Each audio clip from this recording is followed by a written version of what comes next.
Welcome, everyone, to a brand new episode of the Action Movie Guys podcast, episode 447. We're up to the last film in the RoboCop franchise for the Alex Murphy timeline, right? 1, 2, and 3. We'll call it the original trilogy. The original trilogy. Yes, the final film in the original trilogy. This is RoboCop 3 from 1993. I'm your host, Alex Figueroa. My co-host is Nate from Netflix Reviews. All right, Nate, look, I know we both didn't see this movie. This is our first time watching this movie. Let's just get into financials because I know we want to talk about this movie. So let's get into some financials. This movie was budgeted at $22 million. Financially, it only grossed $10 million. Are you shocked? What the heck? It flopped bad. Okay. Yeah, no. Am I surprised? No. If that was the question, I'm not surprised now that I've seen it. I think if you would have asked me before I saw it, maybe. After I saw it, no. Now, I did watch, and we talked off air a little bit, and we've talked in the past. I don't really watch special features on disc. However, did you rent this movie? No, I brought the Shout Factory. Okay. So I had the same disc. I watched like maybe 15 minutes of the making of documentary on here.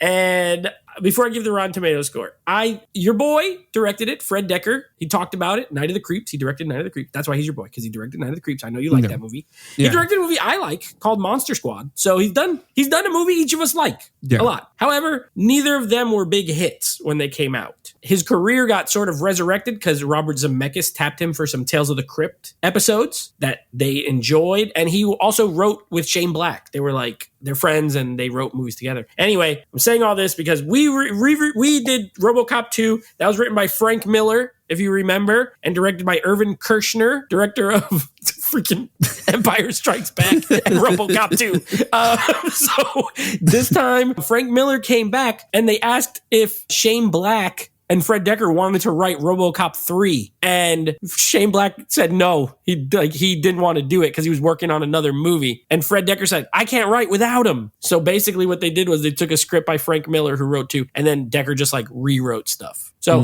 this is I'm saying all that to say this movie's a hodgepodge of like people's ideas. And I like some of the stuff, and I'll go into it when we're going through the movie, the review. But I like some of the stuff he said. I like that making of. He was very fair. Like, you know, sometimes you watch those and they're like, it was the greatest experience of my life.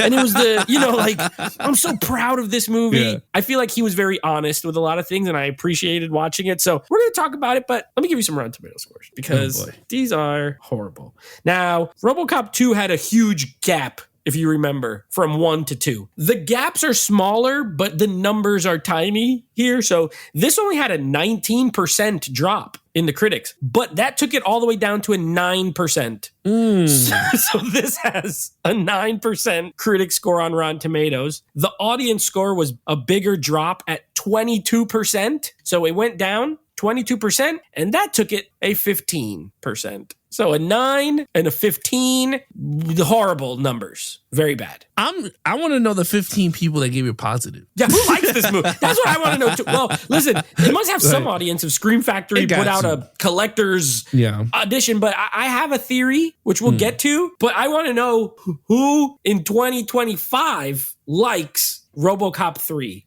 And maybe this is a spoiler for our review, but I don't care. I need to know who. Who are you? Show yourself. Honestly, show yourself.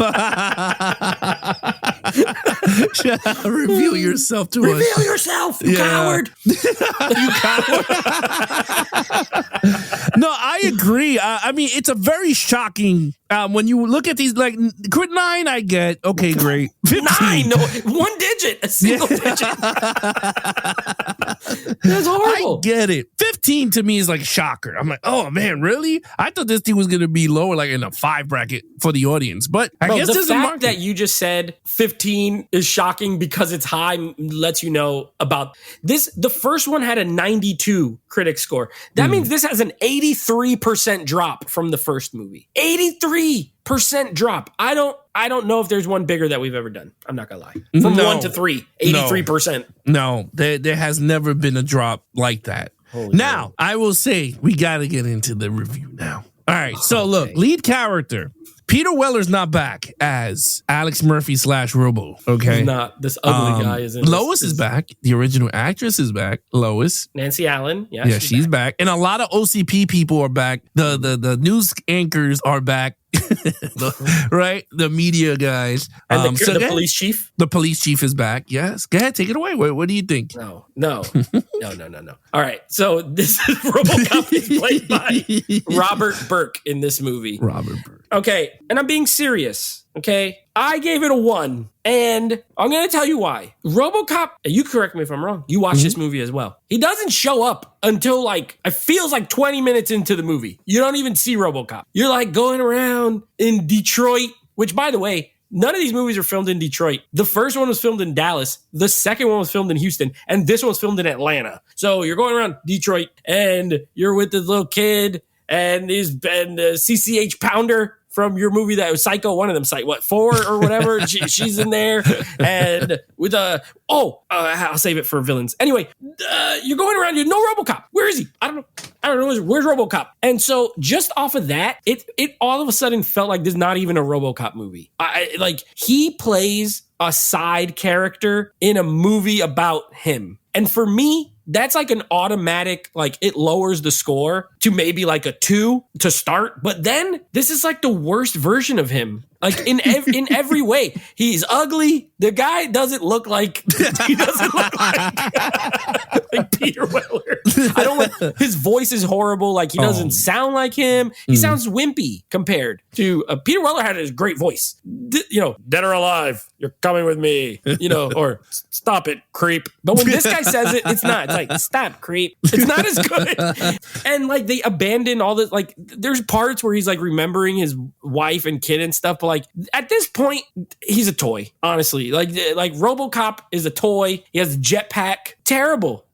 I gave him a 1. This is easily the worst version of him that's ever been on screen. Well, you said everything. I totally agree. He doesn't come. Look, when they introduce him back on, his car is totally tinted out. Even the windshield is tinted out. That's right. Even me and my wife was watching, and she again got up and left. She was like, I can't watch this. This is really bad. So I was like, oh man, I gotta watch this alone again.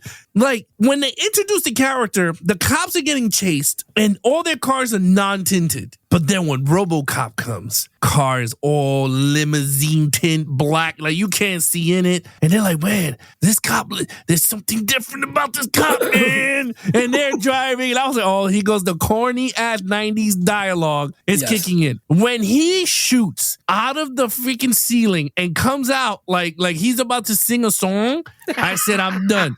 It looked horrible. His introduction was horrible. You're absolutely right. His voice sounded so freaking off, was not even funny. He looked like RoboCop, and I can see why they hired him, because from the mask, he doesn't look like Peter Weller. Mm-hmm. He does. I was like, okay, cool. Yeah. But when they removed the damn mask, he looked like someone drove over his face. He looked like a drawing of Peter Weller. He does. Yes. He like one of Jay's drawings. You know how he mimics a cover? His crayon cover.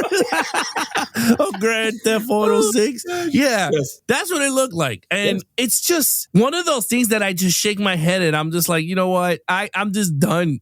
I couldn't. And he was horrible. Now, recastings happen, but this was a bad one. I agree. Now, Lois, she was good, but another introduction that was so cornball. Yeah. All the cops are in a restaurant, and she's sitting in a corner reading a newspaper. We're like, we're not taking this call. It's Lois's turn. And the camera does the pan and zoom, slow motion, and then she moves it, and she pops her bubble. She's like, I'll go. She's chewing gum. She's a tough cop. She was like, I'll go. It's okay. And then all of a sudden, boom. Couldn't, bro. I'm sorry. It was hard to watch these main characters. And then he gets fried. He gets shut down again. He gets shut down, and he really felt like a side character in his own movie, which he does. Weird. He very felt like that. But anyway, I gave him a 1. You gave him a 1. Okay, main villain. One. So this one is the worst as far as the villains. They've been, in my opinion, even 2, which I didn't love, the villains have been fairly strong in the franchise. Here, okay, check this out. In this one, the old guy's gone from the head of OCP. Now it's a guy that's played by Rip Torn, by the way, who, you know what? He's like an actor that's like a very distinct actor. I don't think he works in any old movie. He's great in like Men in Black as Zed. Like, I think that, that kind of role works for him. He's good in comedy. He's in Dodgeball, which, by the way, this is what I was going to say. This is a Dodgeball prequel because you have Rip Torn and also Stephen Root, who is one of the average Joes. He's the one who betrays them. L for love. I was like, this is Dodgeball. So Rip Torn, and he plays the CEO. That's his name, the CEO. He's unnamed. He doesn't have a name. Literally, there's a scene where the guy's towards the end, he's like, the CEO isn't going to like this. Who calls people, like, who refers to people as that? The CEO. It's like a wrestler. That's like a WWF wrestling name, the CEO coming to the ring. Like, get like IRS. Like, get out of here. So Rip Torn is horrible in this movie. Like, he's bad in this movie. I like him in some stuff. I don't like him in this. Beyond that, you have this guy who's like running this military group. They're like military police. They're not official cops, but they're going into like, Alex, this is the 3rd movie in a row where they're trying to build this stupid city, Delta City. They've been trying to kick people out of their houses for 3 movies. And this guy's like the leader. And he basically just like takes over. And then he's like, he wants to have all the cops help him. And the cops quit. They throw their badge on the floor. They're like, I'm not going to do this. And so he hires all the crackheads to fight instead. But like, they're uninteresting. They're not memorable. Like, bring back Red Foreman from the first movie. He was the best. Yeah, the freaking douchebag OCP guy. These guys, trash. 1. So you said look, I agree. I mean, I gave it a 1 too. It's atrocious. They were not formidable. They were just not fun to even sit down and watch. Like, they weren't even funny. They were horrible. This movie's really bad in a lot of ways, and Villains is another one. You have robotic martial artists. I forgot that when you punch them, they're like, the ninja cyborg guy. I forgot about that. He's ugly too, and I don't like him. Horrible scene with that character. He's like, it was so stupid, doing jumps and stabbing, and like, that was dumb. You got the Nazi guy. I always call him the Nazi. He looked like a Nazi character, like the main dude. But you're right. Their purpose was to drive out all the poor people from their houses, but not even like throwing them out. And I'm like, okay, that's a cool storyline. It's not like it's a bad storyline. It's a pretty interesting storyline, but it just told so wacky and off base. Like, I just felt so off. Like, the characters did not even work well. The guy from Dodgeball betrayed the black lady from the night. What was it, freaking from Tales from the Crypt? Demon Knight. Yeah, Demon Knight. She is that. I forgot. Yeah. She was like one of the head rebels, and she goes, "You gotta stand your ground. The resistance." Yeah, you can't leave your houses and all this BS. And I'm like, oh my God, this movie's so stupid. So like, for me, I just felt like I couldn't be invested in this movie because like, even the hero sucked and the villain sucked. And you can't even have that. I mean, the good thing is that it had Ed 209. I was like, that looked pretty cool. But then there's certain things about the movie that just irked me. We'll talk about that. But yeah, I agree. I gave it a 1. Okay, let's get to action scenes. All right. I gave this a 2. For me, a 1, it's like, you got to have very minimal and it has to be bad. You know what I mean? Like, 1, I feel like it's a special place. This has a lot of action in it. So, I'm going to give it a 2 though, because it's like, it's fairly repetitive. I hate you're right, the ninja cyborg guy, silly, but there's one major thing that holds it back, and that this movie's PG-13, and the first 2 are so bloody, like there's blood squibs everywhere, and there's gore, and there's brains, and there's PG-13. Barely any, no hardcore violence. And then the one scene that made me so mad that I almost turned it off is when that guy comes out of the apartment and RoboCop is like, shoots his gun, and it's going like, bloop, bloop, bloop, bloop, in the air. Yeah. He's like shooting it in the air, and it's like floating. And I was like, I'm going to turn this off because I can't watch this anymore. So even if I was considering like a soft 3 just for the amount, that I said 2, but there is a lot. I will say that if you're just here for action, PG-13 action, I feel like you'll get enough but it's not very exciting. The jetpack scene is hilarious. Some of it's shot well. Like I don't think most of it looks terrible, but it's just so we're coming off of movies where like people are getting like, just really destroyed, and this is like a kids movie for some reason. So I don't know. I gave it a 2. I gave it a 1. I know it has tons of action, but I'm sorry, dude. It is atrocious. It is horrible. It's not memorable. I mean, if you go, hey, dude, name me 5 scenes from the movie that's action, I'll be like, I can't tell you even one. Like, that's the thing. Like, the jetpack scene was so horrible. Like, even horrible at the end when he's flying. And I was just like, this is not good. Like, this is bad. Then it felt very Police Academy 1 or 2 when they're fighting in the streets against the citizens on patrol. I think it was that one. But like, that's what it felt like. I was just like, this is so bad. I miss the squibs. RoboCop was known for the squibs. When they're getting shot, they're like, bah, bah, bah, bah, bah, bah, bah. You just see like this ridiculous amount of blood coming out the body. And I loved it. I was like, wow, this is pretty cool. I didn't like it here. That was stupid. The girl that could literally plug in a computer and tell Ed 209 to become a puppy. I said, nope, that deducted mad points. I said, there's no freaking way. This girl's gonna, first of all, how does she know how to operate this thing? And I knew it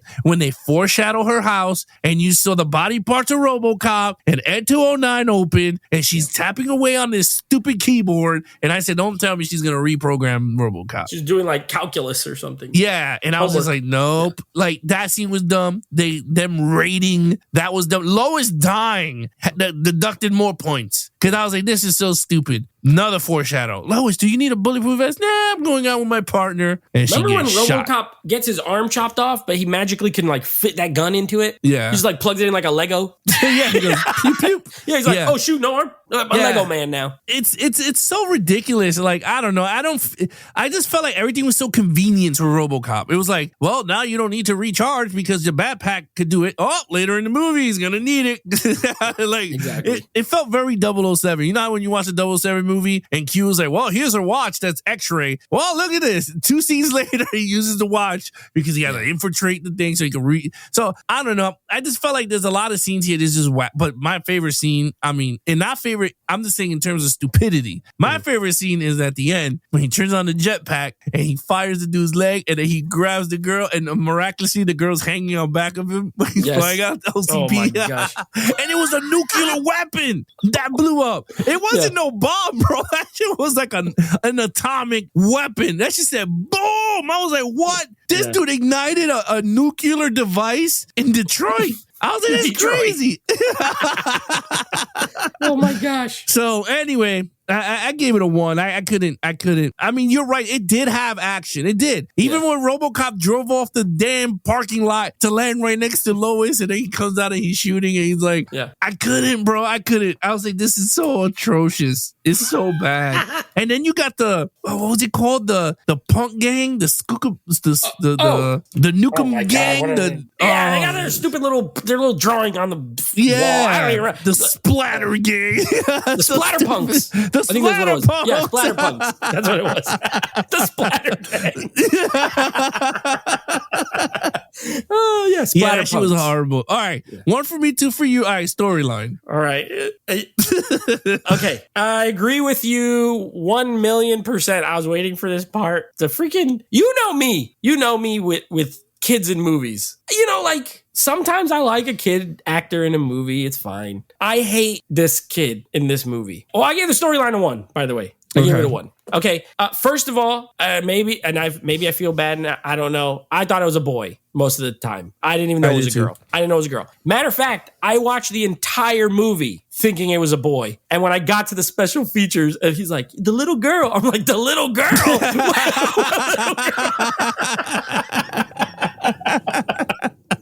What little girl? And then they show a picture and I'm like, oh shoot, that was a girl. It just looked like a boy with long hair to me. And whatever. It's a little kid, so I don't think it really matters that much. But I thought it was a boy. Holy crap. I don't know where to start. Look, the movie opens in the apartment. You're right. She's doing calculus. She's like 8. And I'm like, oh, here we go. This is gonna be something. And then the dad comes over and is like, hey, this is our home. Go to sleep. boom, wrecking ball just smashing into the room, almost kills her. And then they go outside. It's a war zone. There's helicopters. I'm like, what is going on already? Then they get separated, which, by the way, what happened to the parents? Where did they go? What did this little kid joins a gang? Because she knows how to be a hacker. She does homework, so she knows how to be a hacker. You just type in act like a puppy, and all of a sudden Ed 209 acts like a puppy. Whatever. You're right. It's so stupid. And then at the end, I'm thinking like, her parents are going to like come off a bus or something and be like, we're alive. Nope. Never. This kid is now just a little homeless kid that's going to live with the people. I don't know. Hated it. On top of that, I started to wonder like, okay, I understand OCP is based out of Detroit or whatever. But at what point does a company who's done all the stuff they do not have some sort of national backlash or national, like someone stepping in and be like, y'all can't just kill everyone in the streets. You know what I mean? There's no talk of OCP being anywhere but Detroit. They're like the biggest in Detroit. But like, what about some federal laws that they got to be breaking? And I understand maybe I'm asking too much because this is just like a silly goose, sci-fi movie. But it started to make me mad. You need like, global. These guys just run around doing whatever. No one ever interferes. They're shooting people in the street. Like if a cop shoots someone in the street now in real life, it's like national media news. Yeah. You're telling me these people are walking through with an army blowing up people's houses and they're not like, you know what? We got to step in and this company can't. At one point, the guy's like, our stock is dropping. It's like, oh my God. It is horrible. I hate it. I really didn't like it at all. I hated it the first 5 minutes of the movie. I was like, this is a piece of shit. Like, I was like, you could tell it was a piece of shit. I was like, I can't believe I brought this movie. And you know what it is? I have this I have this bad OCD problem. Like, if a movie has like 8 movies, I gotta buy all 8 movies just to have it in my collection. But I gotta stop doing it because, man, this is a really bad movie. 2, 2 is bad, but it's not this bad. And no. It's not as bad. It's significantly worse. Yeah. Yes. 3 is really bad. My boy RoboCop has a little girl on his lap and he's stroking her hair. I had to check out. I was like, bro, this is a fucking weird. Yeah, this is really bad. And that's when he found out that the daughter's parents died. Because he went through he scanned through everything and was like, they were in this detention and it says deceased. And I was like, oh God. And then he's just there stroking. And I was just like, bro, horrible. You're absolutely right. Robert Thorne's character sucked. The black guy from the original 2 movies, he was horrible. He was telling the good cop, the black good cop, I forgot his name. The chief? Yeah, he was telling him off, and my man was like, oh, hell no. He threw the damn pin. You're going to lose your pension. Okay, whatever.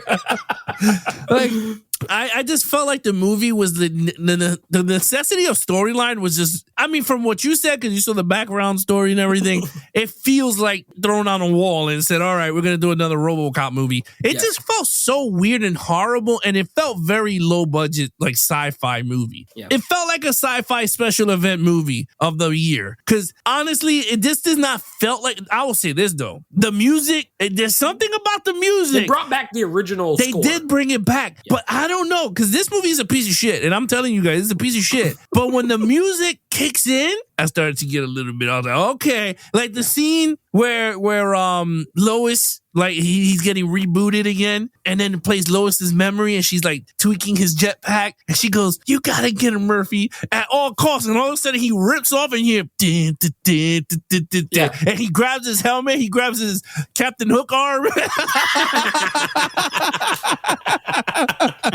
Robo-Hook. His Robo-Hook. He grabs it, and then he's just like, I gotta finish a promise.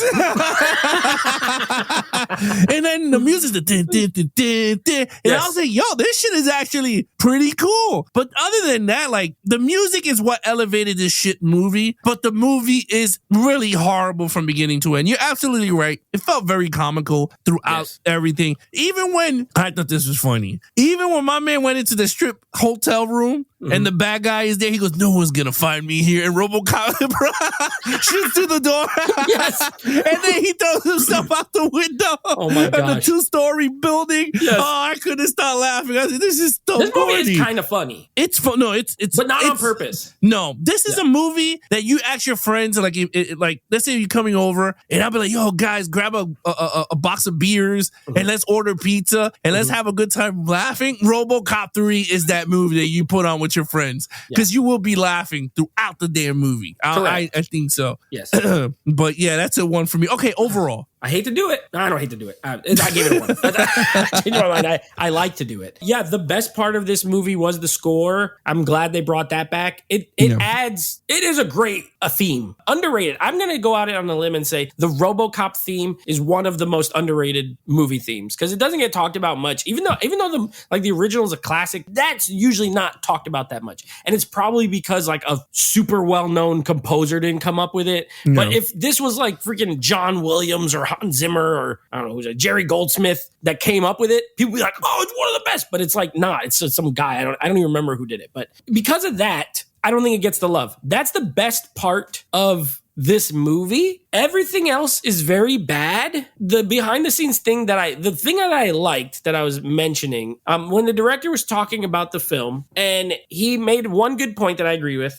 but basically he said they wanted to shoot for a PG-13. And he knew that was going to be, like the first 2 are R. He was talking about how much he loves RoboCop 1, how like kind of hard it was to be faithful while being a PG-13 movie.